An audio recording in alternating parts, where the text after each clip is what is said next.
இறுதி கட்டத்தில் பேச்சுவார்த்தை. திமுக காங்கிரஸ் கூட்டணி உறுதியாகுது. அசைன்மெண்டை முடிக்கும் கனிமொழி.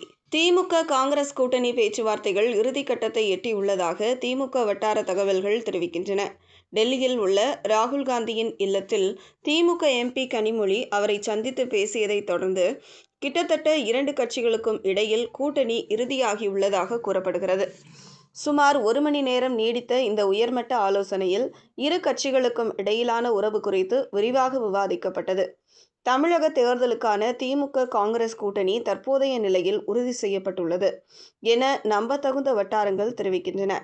கடந்த சில வாரங்களாக நிலவி வந்த இழுபறிகளுக்கு இந்த சந்திப்பு முற்றுப்புள்ளி வைத்துள்ளது. கூட்டணி உறுதியானாலும் தொகுதி பங்கீடு பேச்சுவார்த்தையில் சிக்கல்கள் நீடிக்கலாம் என்று கூறப்படுகிறது. தொகுதி பங்கீடு பேச்சுவார்த்தைகளை முன்னெடுத்துச் செல்ல காங்கிரசின் மூத்த தலைவர் முகுல் வாஸ்னிக் நியமிக்கப்பட்டுள்ளார்.